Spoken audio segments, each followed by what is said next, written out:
What the fudging hell happened there? Oh, okay. Well, it happened at last. I always knew this day would come. My house, my work, all gone. My movie collection. No! So some of you might be wondering, what the hell just happened? I mean, look. It's a complete disaster out there. Look at me, I'm bleeding. I've got soot all over my face. The buildings are knocked down. I mean, things are on fire. So, I've just been sat here minding my own business, enjoying a good movie, playing some Nintendo, and the next thing you know, the entire roof collapsed on me, and then my entire house fell down. I just pulled myself out the rubble. I looked up, and you know what the hell I see? Only freaking Godzilla and damn King Kong battling it out. Well, everything's gone. Everything's gone. All I hear is stomp, stomp, smash, smash, everywhere I go. Kong's battling it out. Zilla's destroying everything. I mean, I love them, but what assholes! Complete assholes! They never think about what they do. Maybe I can sue them? There's a collective Kong and Zilla insurance. And the worst part of all, crap. I forgot to get monster attack insurance on all my stuff. I mean, hell, who pays for that extra insurance? I guess I should have. So I think, seeing I have no home or anything to do right now, I might as well review some of the King Kong and Godzilla movies, because guess what? They have a new one out, the Kong X Godzilla movie. But I'm not just going to review it. I want to look at the history of both these franchises, because they have a long history. So warning, this one is probably going to be several episodes instead of one, because there's a whole lot of movies and there's a whole lot of history here, and I think one episode would be too long to cover it all. As I said, there are many movies. Don't believe me? Just look at the diagram I made. Just look at how many. And yes, at some point I've seen nearly all of these movies apart from one or two. But no, I didn't just sit down and rewatch them all in a marathon. This has been over many years that I've watched them. As you can see, there's far many Godzilla movies than King Kong movies, which is kind of weird, seeing that the first King Kong movie came out like 31 years before the Godzilla movies. Either way, I love these titans, these beasts, these monsters, although I do have a problem with using the M-word for the latter with King Kong. So the first part is going to be focused on Godzilla movies, and the next part will be King Kong, and the last part will be the most recent movie with them both in.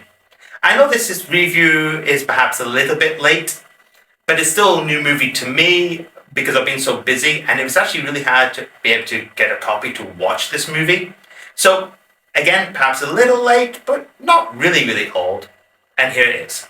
So let's start off with the Godzilla-thon.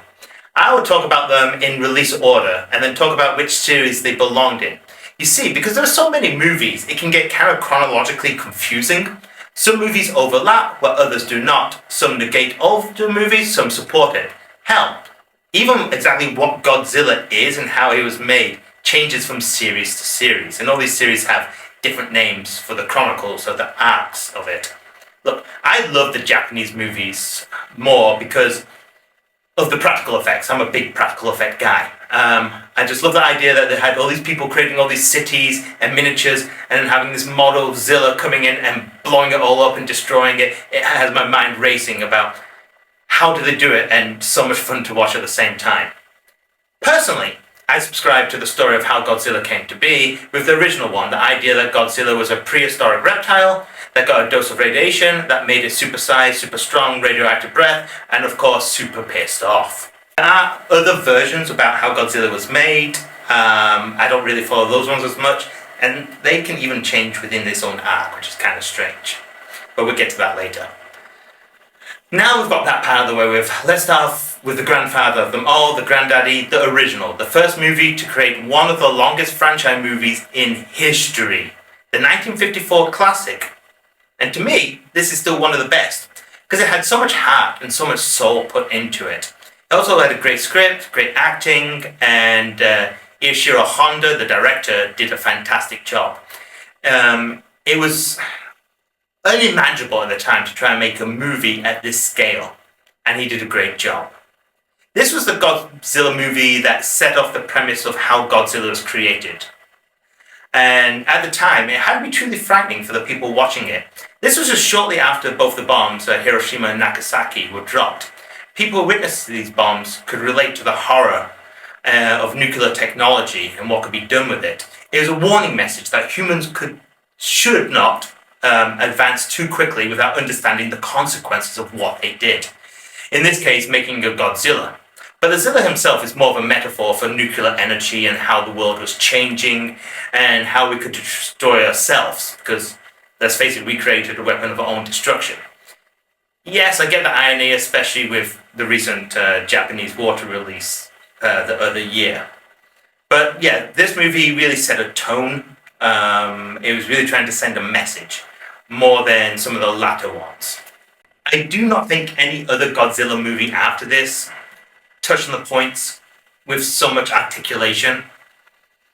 And the frightening as the original was, yeah, it can look a little bit outdated, but I still highly recommend everyone to watch this one because of the script, the message, and just what they could do at the time. Do not worry, I'm not going to go into such depth for all these movies, but the first one, I think, needed a special consideration, a bit more detail put in because it was the one that started it off. So the next year, 1955, we get Godzilla raids again. In 1955, yes, the King of the Monsters is back, but this time he has company. This time he has Rodan and has Anguillas. They end up teaming and attacking the humans, but due to a nuclear submarine, Godzilla wakes up, who's looking for a fight. And this was really the first movie we saw with him with a big Titan brawl. This would be a recurring theme pretty much throughout the rest of the series from here on out. With this movie, though, we get two directors. Honda comes back from the original, but he was busy shooting another movie for Toho, that's the production company that created the Godzilla movies. So when he was busy with the other movie he was making, the other director, Moritoshi Oda, and I'm sorry if I get some of the names wrong here, or mispronounce them. Anyway, Moritoshi Oda stepped in. And unlike the other movies that might have had two directors that had two different feelings, they worked really well together. It was almost seamless. You couldn't really tell that there was two directors. And of course, that really helped the movie stand out. For me, this movie gets overlooked because of the original.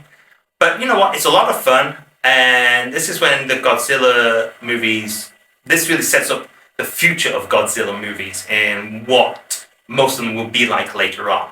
Okay, so now we're going to the next movie, and this is where Zilla gets his nickname, the King of the Monsters. So in 1956, we get Godzilla, King of the Monsters. Hey, there we go. And we have two directors. Well, a director and a half in this case. Well, Honda returns to direct it solely. Another guy, Terry O. Morse. Seems a bit strange to have a foreigner this early in the Godzilla series, but they did. Anyway, what happened is Terry, he decided to take things, cut things, add things away from the original version and made an alternate movie. So why did he do this? Well, this movie was the first attempt to bring Godzilla to the international audience.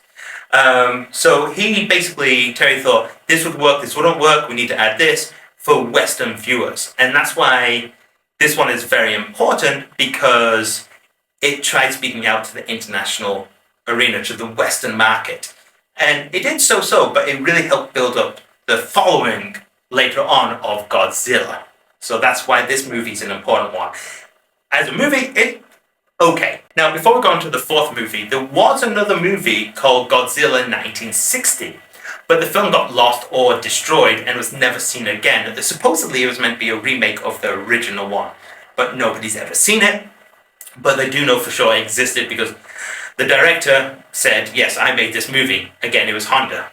And speaking of Honda, let's go on to the fourth one and the last black and white Godzilla movie. Honda yet again. And you know what? Honda's going to be around here for quite a while, for at least the next 8 movies. He was the Godzilla creator, basically. Now, this was a movie I always wanted to see, and of course, I did not know it existed until the late 90s. It was one that I thought questions to myself many, many times as a kid. Who would win in a fight, Godzilla or King Kong? The first Godzilla King Kong movie in 1962. And my God, it did not disappoint. I love this movie, and you should watch it. Again, it looks a little bit outdated, but the effects and the models look great. The size and proportions are massive, and you get these 2 titans fighting together. It is a simply marvelous movie to watch, and if you like Godzilla and Kong movies, you should watch this, because this was the very first one that started the whole rivalry. It wasn't started only 4 years ago, trust me. Now, to the first color Godzilla movie. That's right, you can see the giant monster in all its splendorous color of green and brown. But it was fun to see in color for the first time. In 1964, we get Godzilla vs. Mothra. Yes, Mothra, who, from this movie and onwards, was always one of my favorite monsters in the Zillaverse. Zillaverse? Monsterverse? I don't know. But Mothra kicks ass. I love Mothra. Now, this one's really interesting because it's the connection between the classics and the future face of the franchise for the years to come.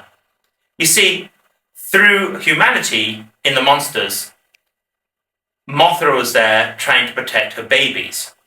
And you get this moral issue with her dealing with the humans and corruption and greed. There's a lot of stuff going on. There's talking about like politicians being corrupted, trying to do weird experiments in science at the time. And Mothra, well, a monster, is probably the biggest advocate for the humans, despite what they're trying to do for her. So this really posed many interesting philosophical questions. And of course, you know, we're going to see a change in Godzilla's attitude towards the humans later on because of Mothra. So I highly recommend this one. So far, I'd say watch the first one. I'd say watch this one if you want to see the changes of Godzilla. If you just want fun, Godzilla vs. King Kong, the first one, 1963.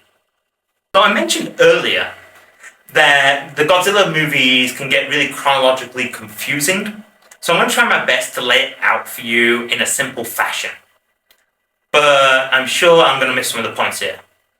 So some people say that the Godzilla movies are based around 11 major arcs. The ones we've already talked about, this is called the Showa series. And many believe that it ranges from 1954 to 1975. That's the Showa series length. For me, I see there's more like 13 arcs or maybe 14 arcs. And this movie, Godzilla vs. Mothra, for me is a start of a new arc. For me, the black and white ones with their own story arc, kind of like a prototype or a beta test. So I like to call those the classics. And then we start getting into the color ones, which I will agree goes into the early to mid 70s. I like to call this the color era ones. There might be a special Japanese name, I'm not too sure, but I diverge from the mainstream ideas of it falls into this timeline and this timeline and this timeline. I do feel there is a big dividing line between the black and white ones and the color ones. But, you know, to each their own. Oh God, what's that shadow? Don't tell me. Oh, Mothra? Really? Now you're coming? Guess I have to get extra monster insurance now. Well, I guess I'll see you all for the next episode of the Godzilla series. God, this is going to cost me a fortune.